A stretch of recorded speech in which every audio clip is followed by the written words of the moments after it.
Buenos días, iglesia. De verdad que es una iglesia hermosa, se ven más lindos desde aquí. Es cierto eso, creía que me engañaban, pero sí es verdad. Bueno, vamos a materia.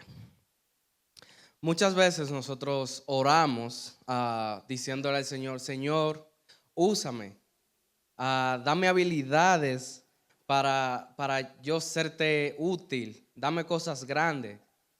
Pero pocas veces nos cuestionamos a nosotros, ¿qué ya me ha dado el Señor que yo pueda usar?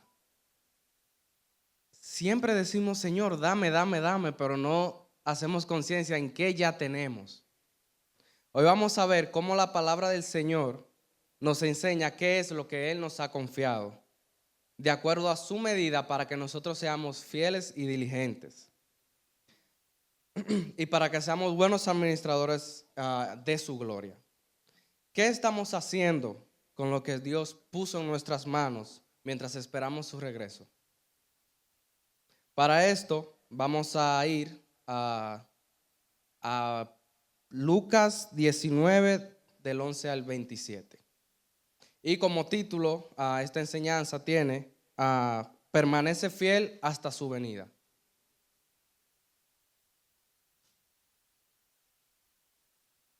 Ya estamos.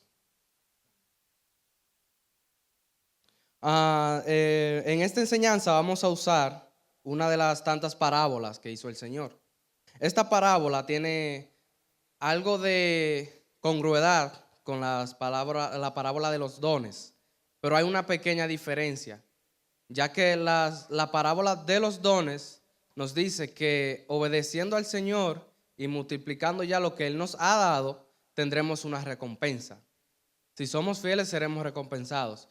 Pero esta parábola, más allá de eso, nos enseña que aparte de tener una recompensa, también nos dará autoridad en su reino. Okay. ¿Ya la tienen? Okay. 1, 2, 3.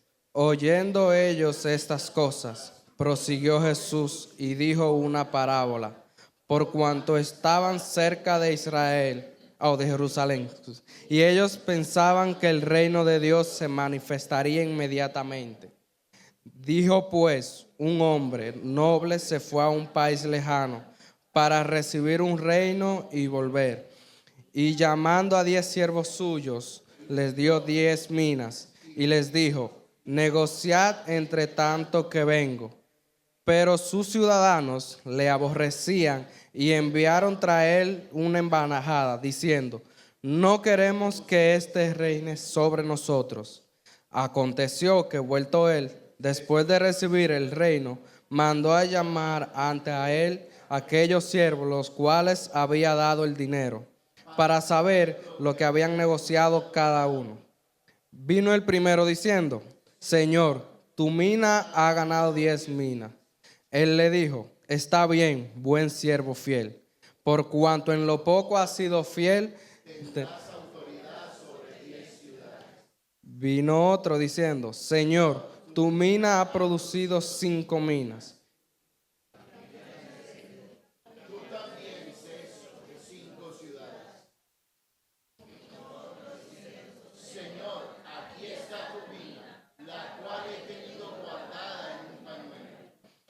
Entonces, porque tuve miedo de ti, por cuanto eres hombre severo, que toma lo que no pusiste y ciegas lo que no sembraste. Entonces dijo el Señor, mal siervo, por tu propia boca te juzgo. Sabías que yo era hombre severo, que tomo lo que no puse y que ciego lo que no sembré. ¿Por qué pues no pusiste mi dinero en el banco para que al yo volver yo lo hubiera recibido con los intereses? Vamos a dejarlo hasta aquí. Entonces, empezamos diciendo que Jesús estaba cerca de Jerusalén y la gente esperaba que el reino se manifestara ya, rápido. Él cuenta esta parábola para enseñar que antes de que su reino se manifieste, iba a haber una prueba. ¿Cuál era esa prueba? Una prueba de fidelidad. ¿Por qué? Porque para ellos era muy fácil, ya Jesús llegó, ya vamos a tener el reino. ¿A quién no le gusta lo fácil? Sin nada de trabajo. ¿A quién no le gusta esos días de trabajo que se lo dan gratis? Le dicen, vete, estás pago. A todos. Pero cuando nos dicen, antes de yo darte esa recompensa, necesito que hagas algo. Entonces ahí uno dice, uy, ¿cómo que haga algo? Entonces, imagínense que sea una prueba tan difícil que usted considere no recibir la recompensa. Entonces, ellos creían que el reino vendría inmediatamente, pero no sabían que habría un tiempo de espera donde sus siervos tendrían que ser fieles multiplicando los dones que él le habría de dejar a cada uno. Ellos pensaban que el reino se aparecía inmediatamente, pero Jesús contó la parábola para advertir a sus discípulos que se iría y volvería y antes de que el reino llegara en toda su gloria, y para decirles cómo debían comportarse en su ausencia. Era un emblema de su propia partida a un país lejano, porque acuérdense que el Señor dijo, me voy a un país lejano, pero Él va a volver, así como Jesús se fue al cielo, pero Él volverá. Amén. Para recibir un reino. Enseñaba figurativamente que primero debe haber una partida y una larga ausencia del rey, al rey, antes de que el reino pueda llegar a toda su gloria. Entonces, ¿por qué creen ustedes que esperaban ellos que el reino llegara inmediatamente? De esta manera que les diré, yo sé que uno siempre espera lo bueno. Pero también cuando uno está pasando por dificultades, uno como cristiano, y uno le pide al Señor o le dice al Señor, ayúdame, uno espera que sea ya, que si oro hoy, mañana ya esté la solución.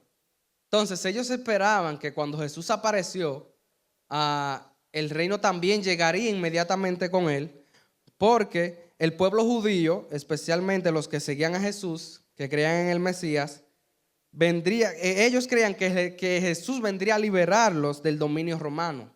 Ellos estaban desesperados porque estaban siendo hostigados. Entonces ellos vieron a Jesús y sintieron alivio. Ya vamos a tener la libertad. Pensaba que cuando Jesús llegara a Jerusalén, iba a tomar el trono y derrotar a los romanos, y restaurar el reino de Israel como en los tiempos de David. Todos sabemos cómo era David. Que David llegaba por orden del Señor y era arrasar, porque es el reino del Señor que va a permanecer. Pero, por eso, cuando oían del reino de Dios, lo interpretaban como un gobierno terrenal inmediato. Creían que rey quitado, rey puesto, como dice el dicho. Ellos solo se enfocaron. En las escrituras del Antiguo Testamento hablaban de un Mesías que reinaría con justicia, pero también de un siervo sufriente. Para esto vamos a ir a Isaías 53.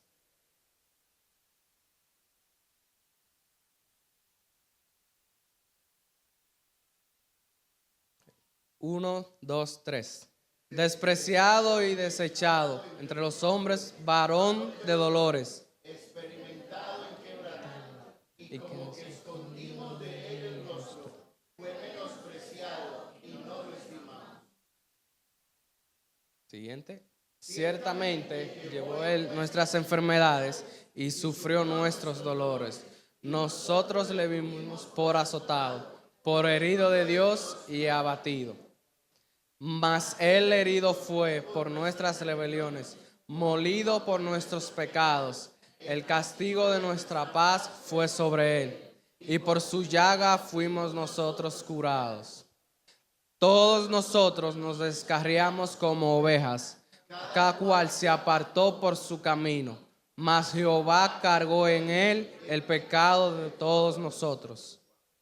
Angustiado él y afligido, no abrió su boca.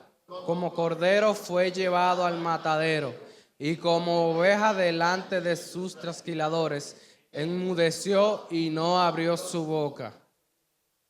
Por cárcel y por juicio fue quitado, y su generación, ¿quién la contará? Porque fue cortado de la tierra de los vivientes y por la rebelión del pueblo fue herido. Y se dispuso con los impíos su sepultura, mas con los ricos fue en su muerte, aunque nunca hizo maldad ni hubo engaño en su boca.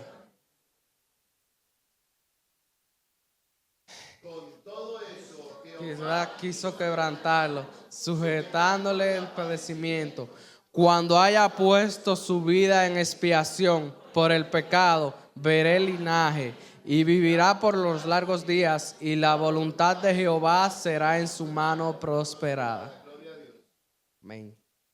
Entonces, ¿qué veían ellos? Ellos veían que la profecía decía, vendrá un Mesías que lo va a liberar, un Mesías fuerte, pero no esperaban un Mesías que ante una mujer que iba a ser apedreada, gracias, que iba a ser apedreada, él se arrodilló. Ellos no esperaban un Mesías que se arrodillara ante los discípulos. Ellos esperaban un Mesías que si le llevaran la contraria, él iba a tener mano dura, él iba a tener la cabeza en alto. Tal vez me imagino que esperaban un Mesías como esos emperadores romanos, como el César, que era autoridad y lo que salga de mi boca es la ley. Pero no, llegó un Mesías que fue humillado, que fue azotado por nosotros mismos. Ellos azotaron a su Mesías, así como nosotros lo azotamos cada vez que pecamos en su contra y tenemos desobediencias y somos negligentes. Fue un Mesías que vino a sufrir por ellos para que ellos puedan tener el reino, para que ellos fueran libres. El Mesías tenía que sufrir. Para que seamos libres, el Mesías sufrió. Entonces, ellos esperaban la corona, pero no la cruz. Ellos esperaban un Mesías poderoso, pero Isaías, como lo pudimos ver, siglo antes había profetizado que el Mesías no vendría primero con poder, sino con sufrimiento. Él sería despreciado, desechado, herido por nuestras rebeliones y moriría como un cordero por el pecado del mundo. Es decir, el reino de Dios no podía comenzar con una corona, sino con una cruz. Jesús tenía que pagar el precio del pecado antes de establecer su reino eterno. Ahora vamos a pasar al primer punto de esta enseñanza, que tiene como título: todos hemos recibido algo de Dios. Para esto, por favor, vamos a leer Lucas 19:13, por favor.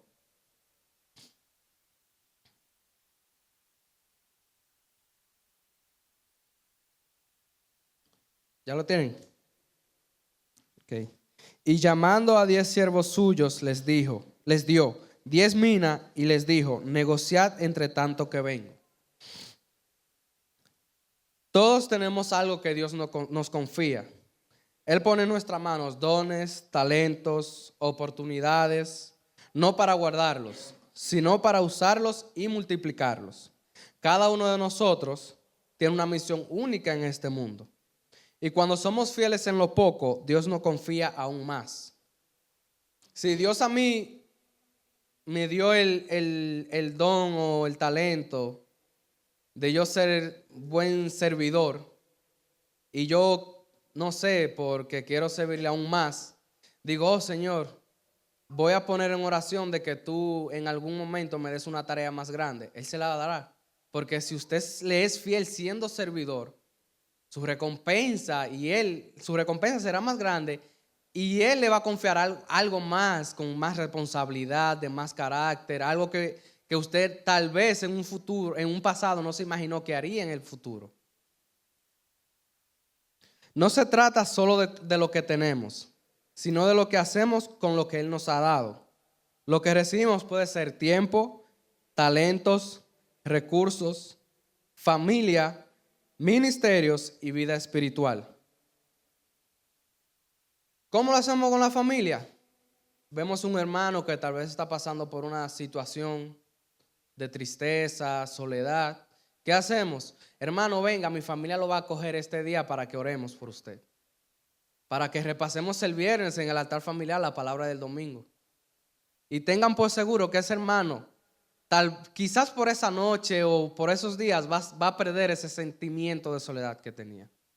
¿Por qué? Porque usted le ofreció a su familia para ayudarlo en ese pesar que tenía.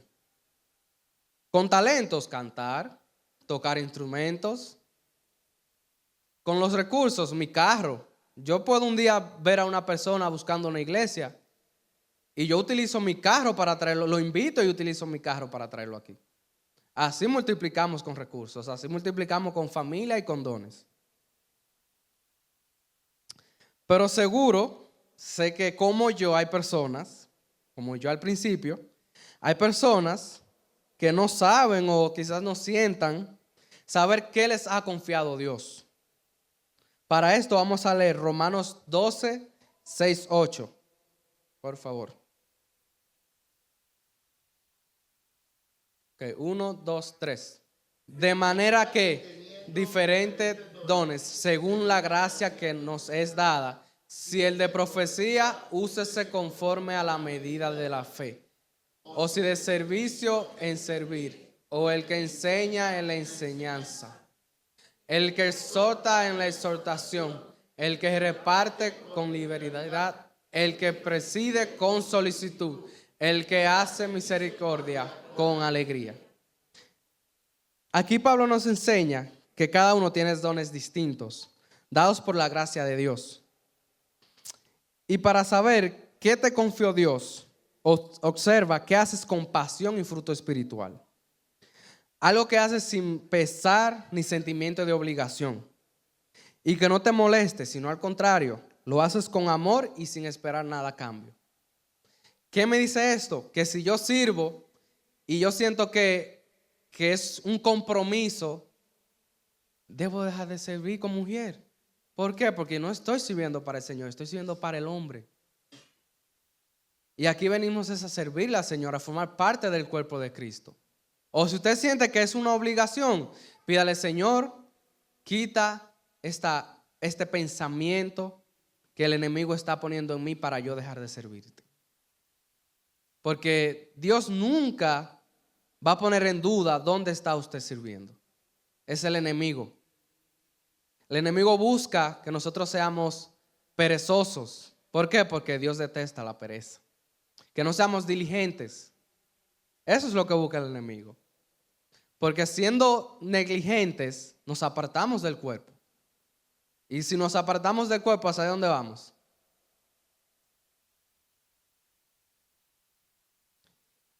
¿Qué son los dones? Ahora les voy a tratar por encimita qué son los dones. Si de casualidad quisieran saber más, ahí tenemos un retiro espiritual que damos ese tema con más profundidad y más entendimiento para que ya estén preparados para algún día, como yo, enseñar a los demás. ¿Ok?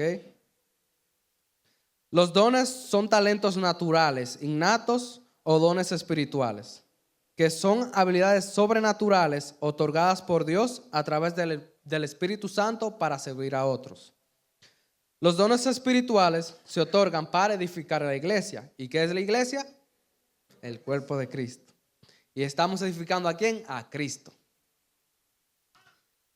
Fortalecer la fe de los creyentes y ayudar a los individuos a encontrar propósito en la iglesia. Nos ayuda a que no vengamos a la iglesia a solo calentar un asiento que pueda recibir un hermano más. Como a veces dice el pastor, a que una silla de un bar esté vacía y una de la iglesia esté llena. ¿Qué tipos de dones hay? Están los dones espirituales, los cuales son los que da el Espíritu Santo para la edificación de la iglesia. Leamos 1 Corintios 12 del 4 al 11, por favor.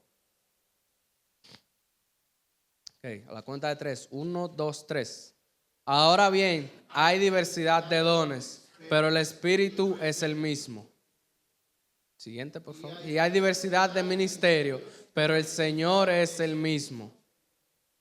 y hay diversidad de operaciones, pero Dios que hace todas las cosas en todos es el mismo. Pero cada uno le es dada la manifestación del Espíritu para provecho.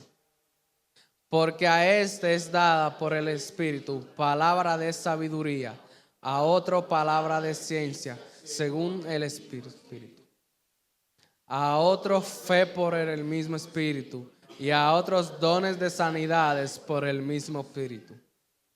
A otro el hacer milagros, a otro profecía, a otro discernimiento de espíritus, a otros diversos géneros, a otros interpretación de lenguas. Pero todas estas cosas las hace el mismo Espíritu, repartiendo a cada uno en particular como Él quiere. Entonces, aquí vimos que los dones pueden ser palabra de sabiduría, palabra de ciencia, fe, don de sanidades, hacer milagros, profecía, discernimiento de espíritus, lenguas e interpretación de lenguas.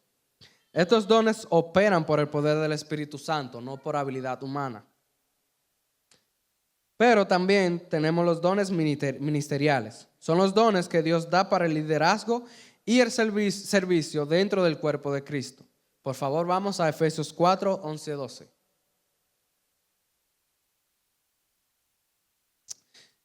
Y Él mismo constituyó a unos apóstoles, a otros profetas, a otros evangelistas, a otros pastores y maestros, a fin de perfeccionar a los santos para la obra del ministerio, para que la edificación del cuerpo de Cristo. Estos dones son ministeriales para liderar en la iglesia. Esos dones son el apóstol, el profeta, evangelista, pastor y maestro. Estos dones ayudan a guiar, enseñar y fortalecer a los creyentes. Y por último, están los dones del servicio. Son los dones que definen la forma en que cada persona sirve y actúa según su carácter y llamado. Para esto vamos a Romanos 6:8 otra vez, por favor. 1, 2, 3.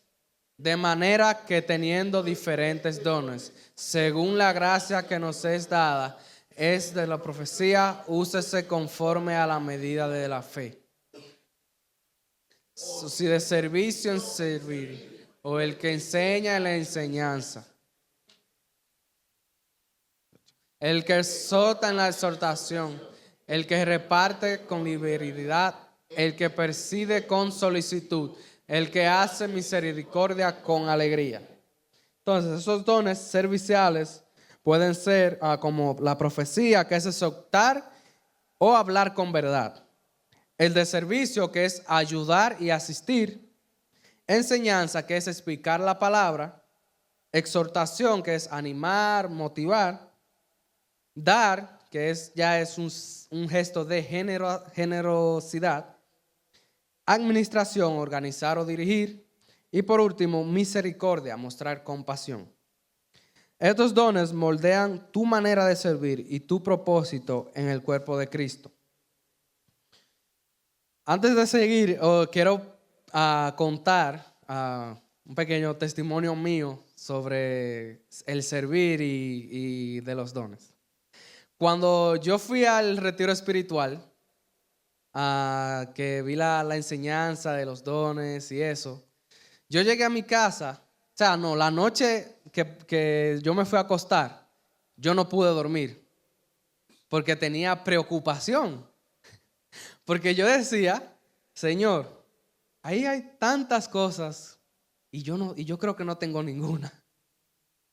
Yo creo que yo no tengo don. Y ahí me puse a hacer un retroceso en mi vida, la puse así como una cinta y ver en el pasado qué yo sé hacer que puede servirle al Señor.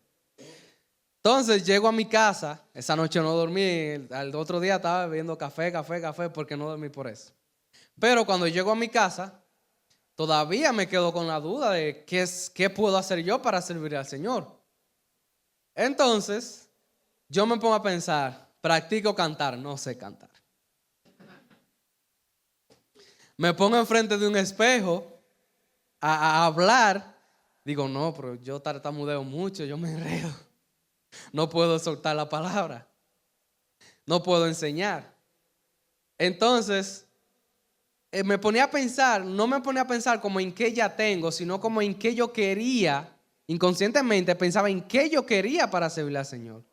No en lo que Él me iba a dar o lo que yo iba a recibir de Él, sino qué yo quería. Yo estaba condicionando en qué manera yo le iba a servir a Él. Pero el Señor es tan grande que Él me puso donde yo no quería. Cuando el pastor se me acerca, porque yo le había dicho, quería servir y eso, y él me acerca, hay puesto para ti en los sugieres. Ay, los sugieres. Y que es un pensamiento erróneo, porque el ujier es la primera cara de la iglesia. El ujier es lo más importante que hay en la iglesia. Lo aprendí ya después que ya me enseñaron, pero antes no lo veía así. Yo creía que el ujier era, de abrir y cerrar puertas, saludar, recoger basura. No, Señor. Yo me puse bravo con el Señor. Y dije, Señor, ¿es posible que tú me darás cuando yo sé que puedo hacer cosas más grandes? Y aquí está cuando dice, si eres fiel en lo poco, Él te pondrá en lo mucho. En lo que yo creí que era poco, yo le fui fiel. Me olvidé de ese sentimiento de obligación, de responsabilidad, y puse más amor en mí hacia servir como mujer. Y espero que se haya reflejado en cada uno de ustedes, porque entonces, hoy yo estoy aquí. Yo siempre le pedí al Señor, porque a mí varias personas me decían, cuando en mi trabajo, cuando me ponen a entrenar a alguien, tú enseñas bien, tú me explicas la cosa bien y eso. Entonces, una vez, cuando yo estaba en la escuela ministerial, en una de las clases, tuve que dar una exposición con mi maestra Carolina, que no está aquí hoy. ¿Está aquí? No, la Montoya. Entonces, a ese día, yo cuando iba a la escuela tenía la tendencia de ponerme muy nervioso y asustado cuando iba a exponer algo o iba a enseñar.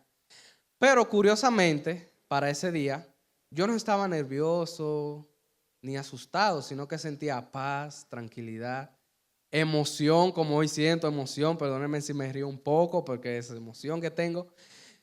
Entonces empecé a explicar, a hablar y esto, y nunca pasó por mi mente como miedo. Entonces, de esa noche, mis compañeros, Clarissa, Luis, Gemma, me dijeron que quedaron encantados con mi exposición, que la hice muy bien.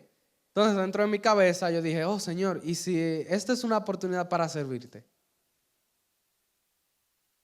Yo dentro de mí pensé, ¿y si esta es una oportunidad para yo servirle al Señor? Y de ese día, desde esa noche, yo le pedí al Señor, Señor, dame más de esto, porque aquí quiero servirte. Dame oportunidad. Entonces, después de eso, varios meses, llegó un ayuno. El pastor me dijo, ¿puedes hacer un ayuno? Y yo, sorprendido, porque es como que tú quieres, pero cuando te llega, tú dices, uy, me la puso difícil. Entonces, yo acepté, y lo mismo, no sentí miedo, nada. Creo que me fue muy bien. En el nombre del Señor, Él habló a través de mí, porque nunca, siento que no fui yo, fue el Señor. Entonces de ahí vinieron cosas y cosas, hasta que el pastor me dijo, te necesito de tu ayuda, aquí. Hasta el día de hoy, esta mañana, todavía no estaba nervioso, pero ya cuando me paré aquí sí. Entonces, ¿qué le quiero decir con esto? Si usted no sabe o no tiene claro que el Señor le ha confiado a usted, no se desespere. Piense mejor en qué usted tiene, en qué yo le puedo dar que ya tengo. Y si Él lo pone en algo que usted considera pequeño o que no requiere de mucho esfuerzo, hágalo con amor y con diligencia, porque un día, así como a mí, lo pondré en cosas grandes. ¿Ok? Gracias. Ok. Entonces, cuando el Señor dice, negociad entre tanto que vengo, significa que no debemos quedarnos con los brazos cruzados mientras Él no está. Jesús quiere que multipliquemos y usemos lo que Él nos dio para su gloria y para bendecir a otros. El Señor se fue, pero volverá. Así como subió al cielo, regresará algún día. Entre tanto, la iglesia debe ser diligente y fiel a la misión. No importar cuánto tengas, sino qué haces con lo que Él ya te dio. Porque el Señor volverá y vendrá a pedirnos cuentas de qué hicimos con lo que Él nos confió. Entonces, ahora, ¿cuál entiendes que es tu mina? Vamos a proceder con el segundo punto que tiene como título: la fidelidad trae recompensas. Para esto veremos a Lucas 19, del 6 al 19, del 16 al 19, por favor. 1, 2, 3. Vino el primero diciendo: Señor, tu mina ha ganado 10 minas. Él le dijo: está bien, buen siervo, por cuanto en lo poco has sido fiel, tendrás autoridad sobre 10 ciudades. Vino otro diciendo: Señor, tu mina ha producido 5 minas. También le dijo: tú también sé sobre 5 ciudades. Aquí vemos, ahí está bien, 19. Aquí vemos que, como yo les había dicho, aparte de una recompensa, el Señor nos pondrá autoridad sobre cosas en el cielo, en el reino. En el verso 16, el primer siervo presenta el resultado. Con una sola mina la multiplicó en 10. Esto representa a los creyentes que toman en serio lo que Dios les da y lo utilizan al máximo para producir fruto. El ejemplo de este siervo es un ejemplo muy grande para nosotros de cómo ser diligentes. Porque a pesar de que el Señor le dio una sola mina y Él la multiplicó por 10, no se paró hasta que el Señor volvió.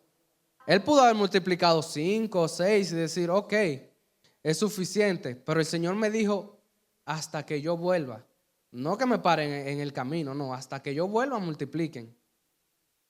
No, que ya yo multipliqué mi don, ya yo multipliqué mi mina, yo llevé hermanos a la iglesia. No, ya yo estoy sano, ya el Señor ya vio que multipliqué. No, es hasta el que Él vuelva.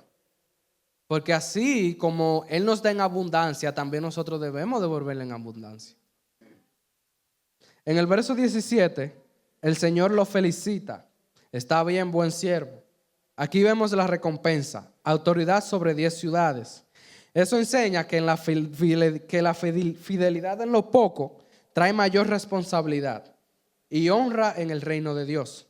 Jesús no solo se fija en cuánto recibimos, sino en cuánto multiplicamos lo recibido.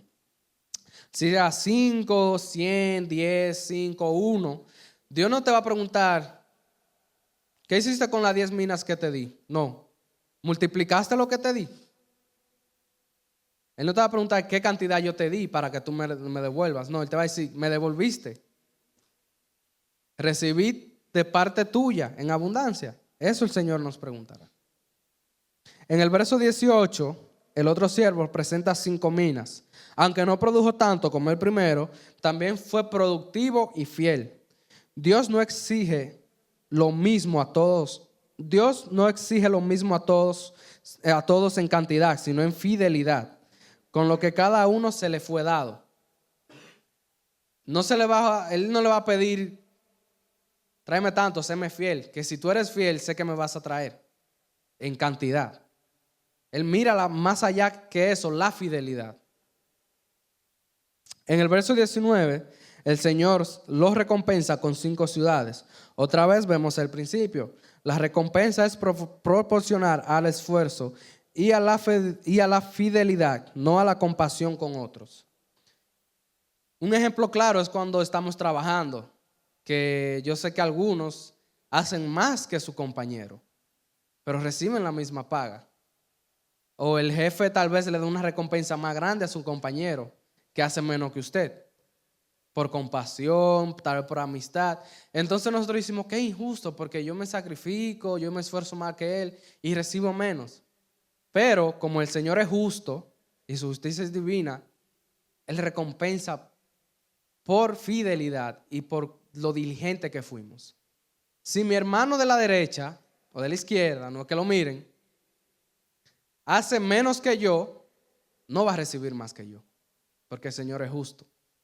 Si mi hermano a la derecha hace más que yo no voy a recibir más que él. Claro que no. Entonces, aquí vemos cómo el que multiplicó por 10 fue puesto sobre 10 ciudades. El que multiplicó por 5 sobre 5 ciudades fue puesto. Premia la fidelidad, no la cantidad.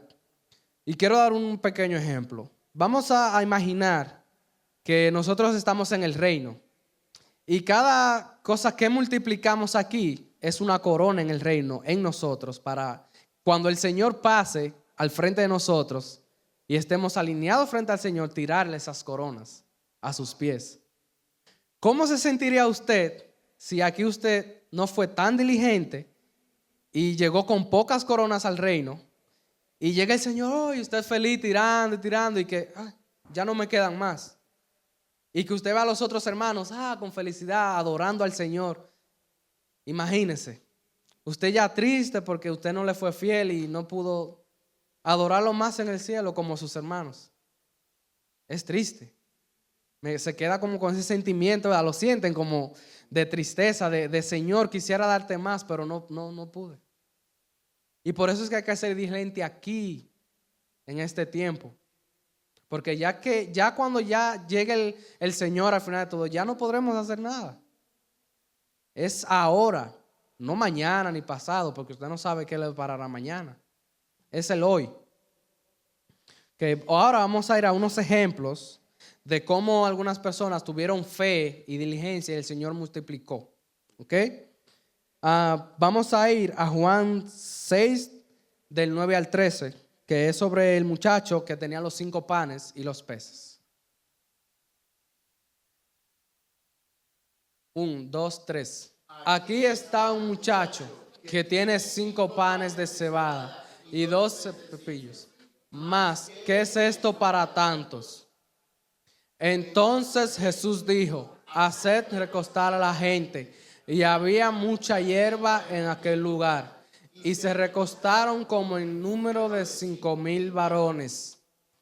Y tomó Jesús aquellos panes y habiendo dado gracias, los repartió entre los discípulos. Y los discípulos entre los que estaban recostados, asimismo de los peces cuanto querían. Y cuando se hubieran saciado, dijo a sus discípulos: recoged los pedazos que sobraron, para que no se pierda nada.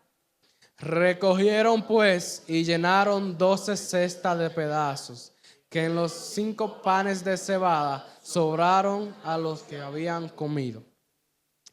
Aquí en este pasaje podemos ver que cuando uno pide con fe o cuando uno ora y lo hace con fe y además es fiel, el Señor, además de multiplicar, lo hace en abundancia. No lo hace como que en la cantidad justa, como cuando uno tiene biles y va a pagar la renta y le queda justo. Ya la cuenta quedó con 10 centavos. No, el Señor si te da para que tu cuenta te quede con $500 de más. Así es el Señor, da en abundancia. Otro ejemplo más es la viuda y el aceite. Para eso vamos a la Segunda de Reyes, 4 del 1 al 7. 1, 2, 3. Una mujer de las mujeres de los hijos de los profetas clamó a Eliseo diciendo: tu siervo, mi marido, ha muerto, y tú sabes que tu siervo era temeroso de Jehová. Y ha venido el acreedor para tomarse 2 hijos míos por siervo. Y Eliseo le dijo: ¿qué te haré yo? Declárame qué tienes en tu casa. Y ella dijo: tu sierva ninguna cosa tiene en casa, sino una vasija de aceite. Y él le dijo: ve y pide para ti vasijas prestadas de todos tus vecinos, vasijas vacías, no pocas. Entra luego y enciérrate tú y tus hijos y echan en todas las vasijas, y cuando una esté llena, ponla aparte. Y se fue la mujer y cerró la puerta, encerrándose en ella y sus hijos. Y ellos le traían las vasijas y ella echaba del aceite. Cuando las vasijas estuvieron llenas, dijo un hijo suyo: trae una vasija más. Okay. Y le dijo: no hay más vasijas. Entonces cesó el aceite. Vino ella luego y le contó al varón de Dios, el cual le dijo: ve y vende el aceite y paga a tus acreedores, y tú y tus hijos vivid de lo que quede. Esta mujer, la cual su esposo era un hombre temeroso de Dios y siervo de Eliseo, el cual había muerto, vino hasta donde Eliseo, porque un acreedor, en esos tiempos, es un cobrador de deudas. Había llegado a cobrar una deuda que su esposo tenía con él, llevándose a sus hijos como siervo, lo cual entonces era una manera de pagar. Porque ella no tenía recursos para pagar, entonces, o sea, no tenía el dinero. Entonces Eliseo le dice que busque con sus hijos muchas vasijas prestadas, y luego que se encerrara y la llenaran todas con el aceite. En el proceso de que vayan llenando, cada una vayan apartándolas. Entonces la mujer, en obediencia y diligencia y con fe, fue e hizo todo lo que Eliseo le indicó. Al final, ya cuando las vasijas estaban llenas, la mujer le pidió una vasija más a uno de sus hijos, pero este respondió que ya no había más. Y así, ya cesando el aceite. Después la mujer fue donde Eliseo y le contó todo lo que había hecho, y él le respondió diciendo: ve y vende el aceite y paga a tus acreedores, y con lo que quede, vivan tú y tus hijos con ello. Otra vez, aquí vemos que a pesar de que la mujer no tenía nada, ella confió en lo que el Dios le había hablado a través de Eliseo. Ella fue en obediencia, buscó las vasijas, pero no solo buscó las vasijas, y siguió a pie y letra cada una de las indicaciones. ¿Cuál fue el resultado? Las vasijas se llenaron todas. Y no simplemente hubiese sido esa cantidad que se llenó, hubiese sido más, pero ya no había más vasijas. No es que no había más aceite, sino más dónde poner el aceite. Y es que ya les dije, así es el Señor, es en abundancia. El aceite cesó cuando ya ellos no podían recoger más.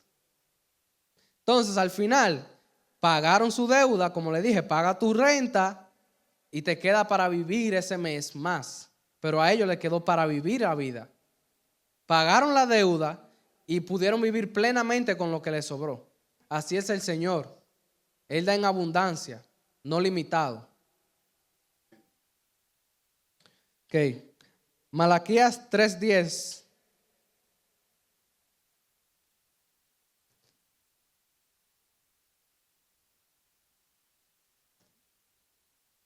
Ok. Traed todos los diezmos al alfolí. Haya alimento en mi casa. Y probadme ahora en esto, dice Jehová de los ejércitos. Si no, os abriré las ventanas de los cielos y derramaré sobre vosotros bendiciones hasta sobreabunde. Fíjense en esa última parte. Derramaré en vosotros bendiciones hasta que sobreabunde. Qué linda esa promesa, ¿eh?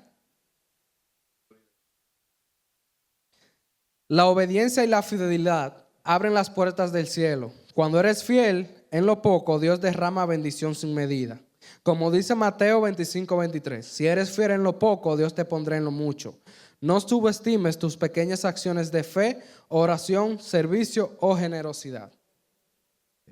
Ahora vamos a pasar para el último punto, que tiene como título: la infidelidad trae consecuencias.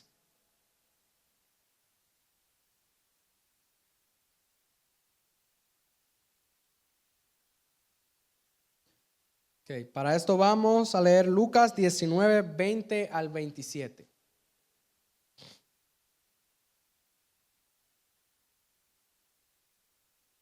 Ok, 1, 2, 3. Vino otro diciendo, Señor, aquí está tu mina, la cual he tenido guardada en un pañuelo, porque tuve miedo de ti, por cuanto eres hombre severo, que tomas lo que no pusiste y ciegas lo que no sembraste. Entonces él le dijo, mal siervo, por tu propia boca te juzgo. Sabías que yo era hombre severo, que tomo lo que no puse y que ciego lo que no sembré. ¿Por qué pues no pusiste mi dinero en el banco para que al volver yo le hubiera recibido con los intereses?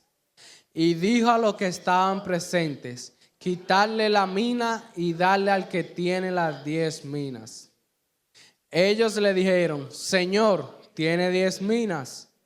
Pues yo os digo que a todo el que tiene se le dará, mas el que no tiene, aún lo que tiene se le quitará.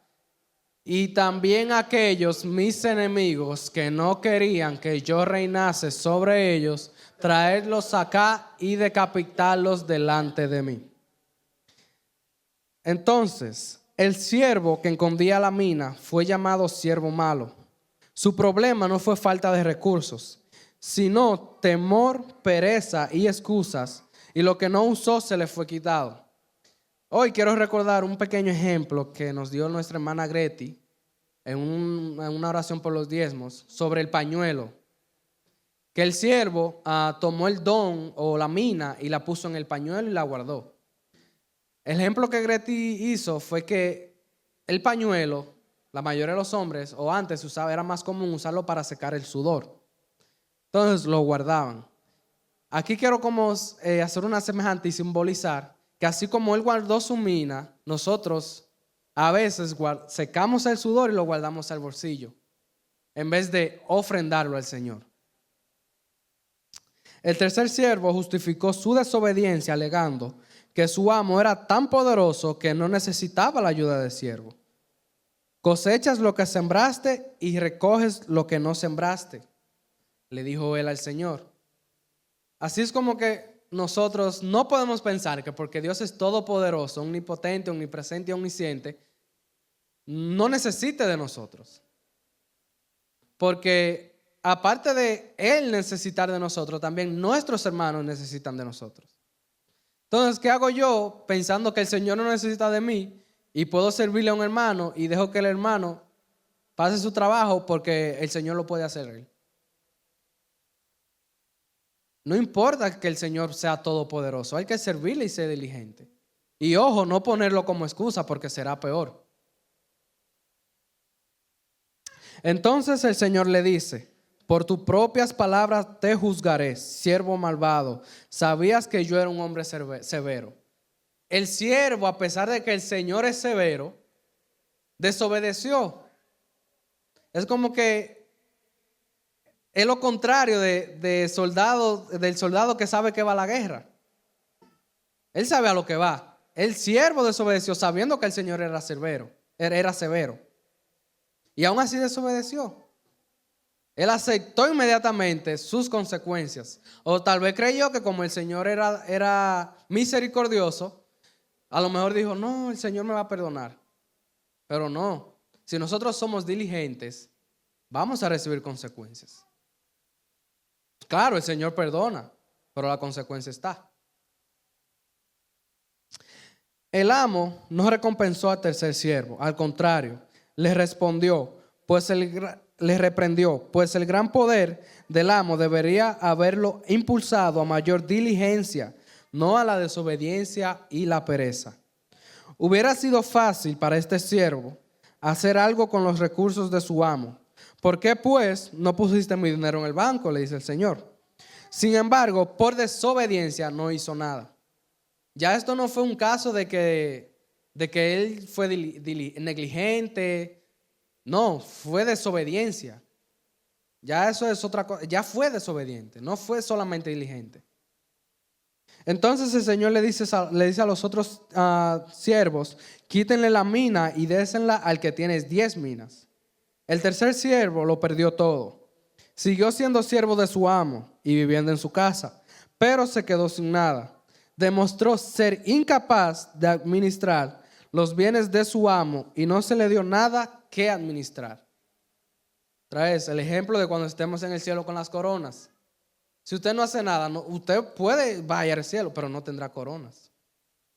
Porque el Señor lo va a recibir. Porque su misericordia es tan grande que a pesar de su desobediencia, Él perdona y te recibe en su casa. Pero al final no tendrás con qué alabarlo a Él. No tendrás coronas que arrojarle.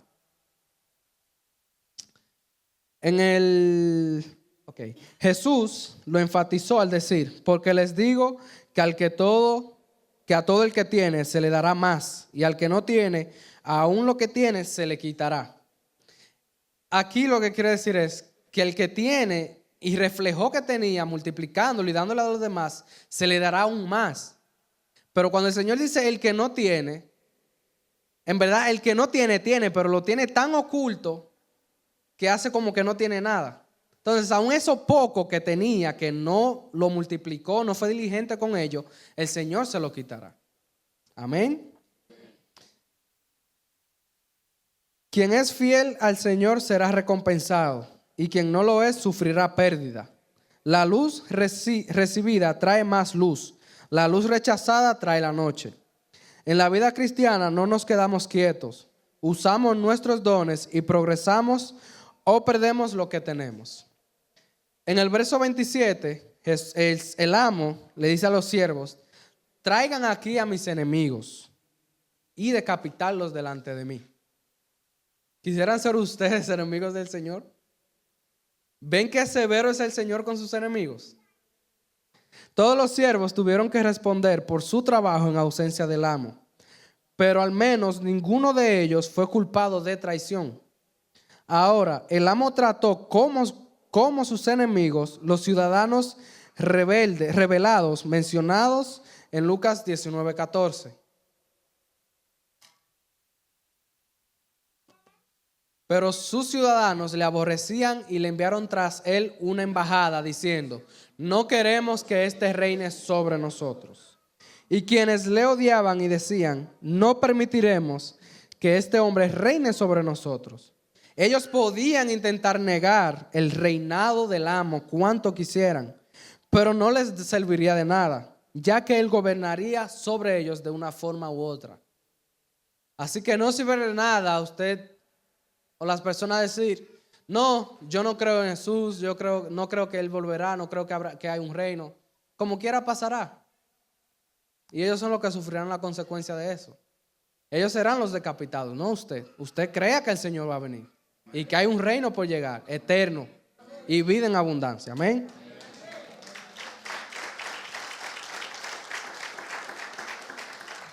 Los siervos del amo debían rendir cuentas ante él, al igual que sus enemigos. Les esperaba un juicio final e irrevocable. Este final demuestra que responder al reinado de Jesús es una decisión de vida o muerte. Nosotros seremos juzgados con sus enemigos, pero nosotros tendremos vida si seguimos en el Señor, no muerte.